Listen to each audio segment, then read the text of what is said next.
नमस्कार साथियों, Chanakya inspire India में मैं डॉक्टर शेषनाथ मिश्र आप सभी का बहुत बहुत स्वागत करता हूं। साथियों, आज एनटीए यूजीसी नेट जेआरएफ हो, जीडीसी असिस्टेंट प्रोफेसर हो या हिंदू स्टडीज हो, इन सभी में यह जो आज का टॉपिक है ये समान रूप से उनके पाठ्यक्रम में लगा हुआ है।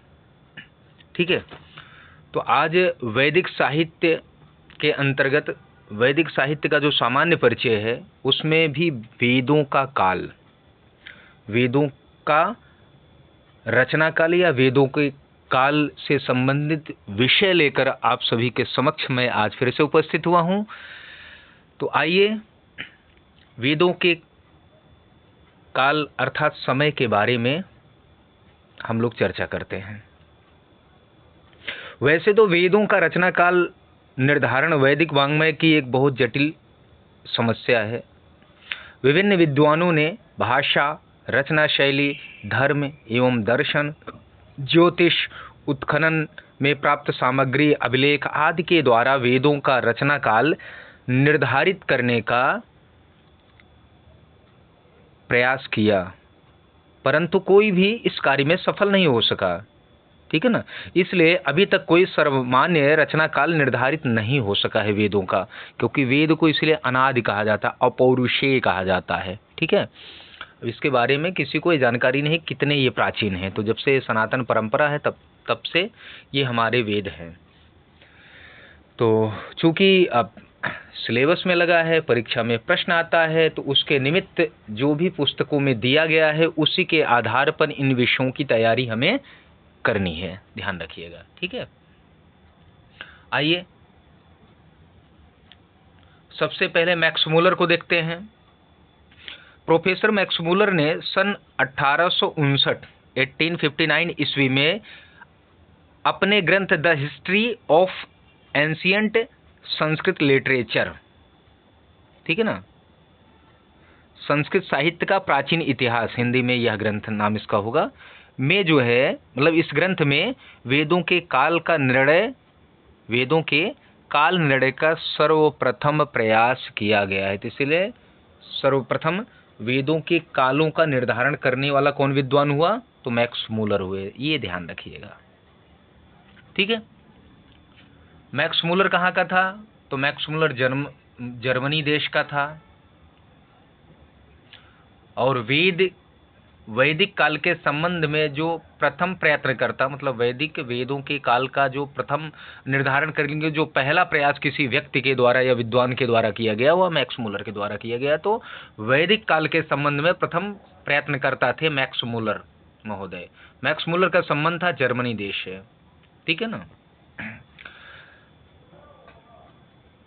मैक्स मूलर के अनुसार सर्वप्राचीन ऋग्वेद की रचना 1200 ईसा पूर्व में हुई होगी, क्योंकि विक्रम से लगभग 500 वर्ष पूर्व उदित हुआ बौद्ध धर्म वैदिक वाङ्मय की सत्ता को स्वीकार करता है, ऐसा मैक्स मूलर का मानना था। ठीक है ना, तो इसीलिए मैक्स मूलर ने बुद्ध को आधार मानकर वैदिक साहित्य का प्रारंभ है मैक्स मूलर ने माना है 1200 बीसी, या ये भी प्रश्न बनता है बुद्ध को आधार मानकर वैदिक साहित्य का प्रारंभ माना है मैक्स मूलर ने। ठीक है, मैक्स मूलर ने समग्र वैदिक काल को 4 भागों में बांटा है, विभाजित किया है। संपूर्ण जो वैदिक काल है, ठीक है ना, उसको उन्होंने 4 भागों में बांटा है। पहला है सूत्र काल, दूसरा है ब्राह्मण काल, तीसरा है मंत्र काल, चौथा है छंद काल। ठीक है, तो यहाँ पर थोड़ा उल्टा लिख दिया गया है तो उस पर ध्यान मत दीजिएगा। ठीक है, जो सूत्र काल है, क्योंकि सूत्र काल से याद करेंगे तो आपको ज्यादा आसानी होगी। खैर, छंद काल से ही प्रारंभ करते हैं, छंद काल से ज्यादा आसानी होगी, माफी चाहता हूँ। छंद काल, मंत्र काल, ब्राह्मण काल, सूत्र काल। ठीक है ना, छंद, मंत्र, ब्राह्मण, सूत्र, ये 3-4 कालों में इन्होंने निर्धारित किया है वेदों का समय। ठीक है, तो छंद काल का समय है 1200 ईसा पूर्व से लेकर 1000 ईसा पूर्व। ठीक है, अब 1000 ईसा पूर्व पे समाप्त हो रहा है, तो जब मंत्र काल होगा तो 1000 ईसा पूर्व पहले होगा, उसमें से 200 घटा दीजिए, मतलब 1200 से पहले 1000 हुआ ईसा पूर्व, फिर 1000 से 200 माइनस करेंगे तो 800 बचेगा ना, 200 कम होता जाएगा, लास्ट में जो है 400 कम हो जाएगा। तो मंत्र काल का जो समय निर्धारण किया गया 1200 ईसा पूर्व से लेकर 1000 ईसा पूर्व, मंत्र काल है 1000 ईसा पूर्व से लेकर 800 ईसा पूर्व, ब्राह्मण काल है 800 ईसा पूर्व से लेकर 600 ईसा पूर्व, सूत्र काल है 600 ईसा पूर्व से लेकर 200 ईसा पूर्व। ये रहा है इनका समय मैक्स मूलर के अनुसार। मैक्स मूलर के मत में ऋग्वेद का इन्होंने जो अपना एक सर्वसम्मत मत माना है 1200 ईसा पूर्व है। ठीक है, तो सन 1890 ईस्वी में फिजिकल रिलीजन, भौतिक धर्म नामक एक अपनी पुस्तक में मैक्स मूलर ने अपनी इस भूल को स्वीकार किया। कौन सी भूल को? जो उन्होंने वेदों के कालों का समय बताया 1200 बीसी। वे लिखते हैं कि अपने ग्रंथ में कि इस भूतल पर कोई भी ऐसी शक्ति नहीं है जो कभी निश्चय कर सके कि वैदिक मंत्रों की रचना 1000 या 1500 या 2000 या 3000 विक्रम पूर्व या ईसा पूर्व किया गया था। अगले जो विद्वान हैं ए वेबर हैं, ये भी जर्मनी के थे। ठीक है, ये भी जर्मन थे, जर्मनी के थे।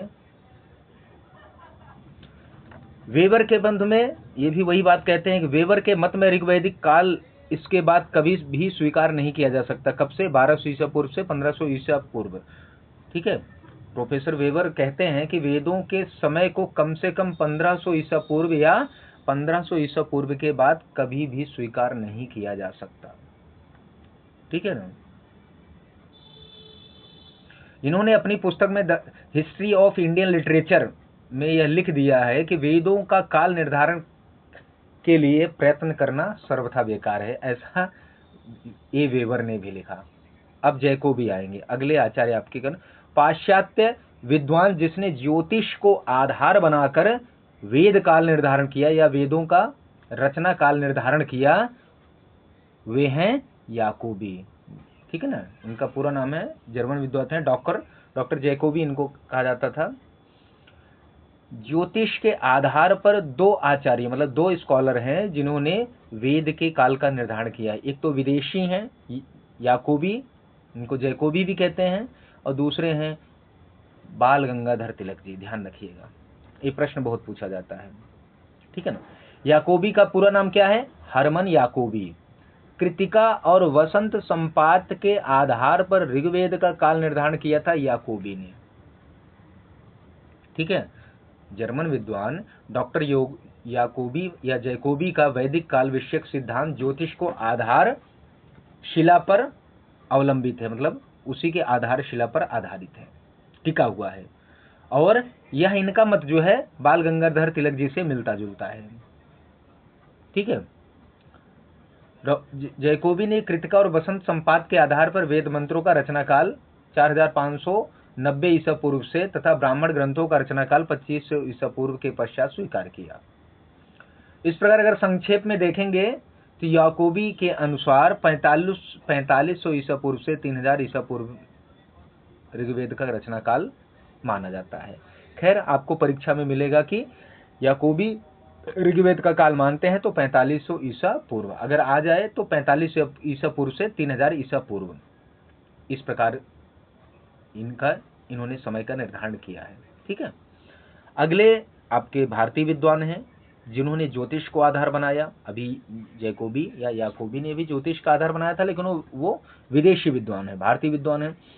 ज्योतिष को ज्योतिष के आधार पर वेदों का काल निर्धारण करने वाले भारतीय विद्वान है बाल गंगाधर तिलक।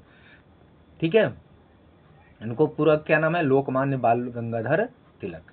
लोकमान्य बाल गंगाधर तिलक ने ऋग्वेद में उपलब्ध ज्योतिष विषयक साक्ष्यों के आधार पर वेदों का काल 4000 से लेकर 6000 विक्रम पूर्व माना है, ईसा पूर्व माना है।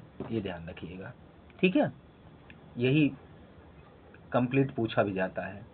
खैर, तिलक जी ने जो है वैदिक काल को 4 भागों में रखा है, मतलब विभाजित किया है, विभक्त किया है। तिलक ने वैदिक काल को विभक्त किया है 4 भागों में।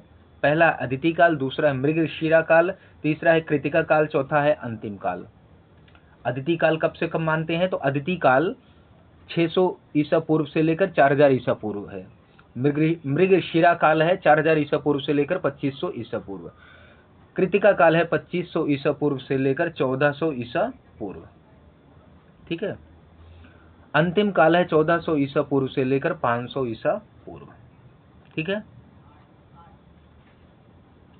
मृगशिरा काल जो है वह ऋग्वेद संहिता का मंत्र काल है। कृतिका काल जो है तैत्तिरीय संहिता वह ब्राह्मण काल है, और अंतिम काल जो है सूत्र ग्रंथों का रचना काल है। ठीक है। बाद में तिलक जी यह भी कहते हैं ओरायन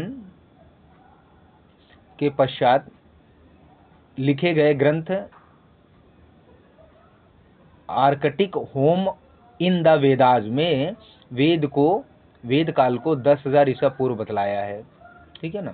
खैर उस पर नहीं जाना है, एक आपको सामान्य जानकारी के लिए मैं बता दिया। ठीक है। तिलक के अनुसार आर्य सभ्यता के लिए सर्वाधिक महत्वपूर्ण काल था मृगशिरा काल। कृतिका काल में रचना हुई थी वेदांग ज्योतिष की। ठीक है। तिलक के मत में षड दर्शन सूत्रों की रचना हुई थी अंतिम काल में। बौद्ध धर्म का उद्भव हुआ था अंतिम काल में। अब आ गए विंटरनित्ज, एम विंटरनित्ज, ये अगले आपके स्कॉलर हैं। तो एम विंटरनित्ज वेद का समय मानते हैं 2500 ईसा पूर्व, ध्यान रखिएगा। ठीक है।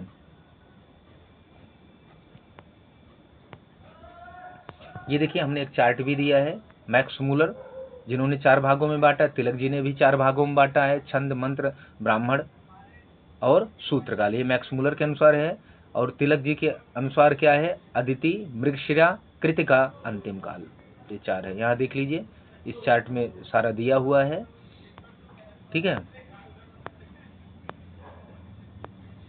अब ये आज वेदों का रचना काल आज का विषय था, इसको हम लोगों ने जाना। यहाँ से 1-2 प्रश्न हर बार पूछा जाता है, ध्यान रखिएगा। ठीक है। इसलिए बहुत संक्षिप्त जो है सब टॉपिक है वैदिक साहित्य का, इसको अच्छे से आप लोग कर लीजिएगा। 1-2 बार आप देखेंगे तो आपको ये सारी चीजें ध्यान हो जाएंगी। फैक्चुअल है, याद करके रखिएगा, क्योंकि भूलती बहुत तेजी से हैं। ठीक है। तो अब फिर हम लोग वैदिक साहित्य, दर्शन, व्याकरण, ये तीनों साथ साथ लेंगे, और जल्द ही आपको जो है एक दिन में 2 से 3 वीडियो मिलना शुरू हो जाएगा। ठीक है ना। सुबह, दोपहर और रात्रि में जीएस के भी कंटेंट आपको मिलेंगे। तो चैनल को लाइक, शेयर, सब्सक्राइब करके अपना ढेर सारा प्यार हमें जो है सुझाव के रूप में भेजते रहिए। ये सारे वीडियो चाहे वो जीडीसी के हों, चाहे वो assistant professor GDC, assistant professor NET जारप, Hindu studies, GIC, PGT, LT grade, और उसके बाद UP TGT, PGT, DSSB, UP TET, C TET, जितने भी ये एग्जाम्स हैं इनके पाठ्यक्रमानुसार सारे विषय के वीडियो आपको चाणक्य विस्तार इंडिया पर उपलब्ध मिलेंगे। तो आप लोग अपनी तैयारी को संपूर्णता दीजिए। मिलते हैं नए विषय के साथ, तब तक के लिए आप सभी का बहुत बहुत धन्यवाद।